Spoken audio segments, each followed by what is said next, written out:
আসসালামু আলাইকুম। আশা করি ভালো আছেন। বাংলাদেশে যে রাজনীতি হয়, আমার অভিজ্ঞতায় আমি বলতে চাই আসলে এটা রাজনীতির কাতারেই পড়ে না। এখানে যোগ্যদের চাইতে অযোগ্য, তেলবাজ, চাটুকার, দালাল যারা তাদের চেয়ারে বসানো হয়। আর যারা নিঃস্বার্থভাবে দলকে ভালোবেসে ভালো কিছু করবে তারা কখনোই ক্ষমতার ধারে কাছেও ঘেঁষতে পারে না।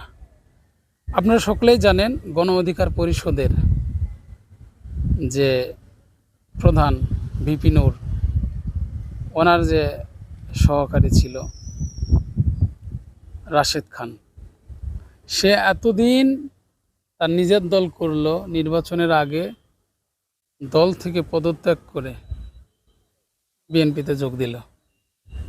এবং এখন তার যে বক্তব্য শুনলে বোঝা যায় যে এতদিন যারা বিএনপি করেছে, যারা ত্যাগী নেতা, তার চাইতেও তার মনে হয় বিএনপির প্রতি ভালোবাসা বেশি।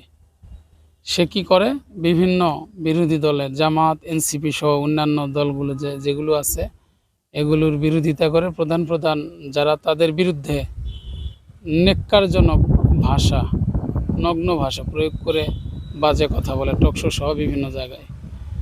তো সে কিন্তু এতদিন চাটাচাটি করছে, চাটুকার দালালের মতন বিএনপির পক্ষে অনেক ভালো ভালো কথা বলে নিজেকে বিএনপি প্রমাণ করার চেষ্টা করছে। অবশেষে তারেক রহমানের পক্ষ থেকে তাকে রাজনৈতিক সহকারী হিসেবে নিয়োগ দেওয়া হয়েছে, যেটা সচিব পদমর্যাদায়। একটা লোক যার একটা দল ছিল, সে দল থেকে বের হয়ে বিএনপিতে যোগ দিল, অথচ তার দলের পক্ষ থেকে বা দলে তার কোনো খারাপ কোনো আচরণও দেখা যায় নাই। শুধুমাত্র ক্ষমতার চেয়ারে বসার জন্য নীতি নৈতিকতা ধ্বংস করে, দল পাল্টিয়ে যারা গিরগিটি চাটুকার, তাদের মধ্যে সে একজন। সে এখন তারেক রহমানের রাজনৈতিক সহকারী। ভাবা যায় রাজনীতি বাংলাদেশে আছে?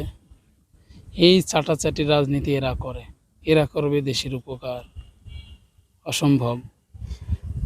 চাটাচাটি করে যে কিছু পাওয়া যায় তার প্রমাণ হলো রাশেদ খান।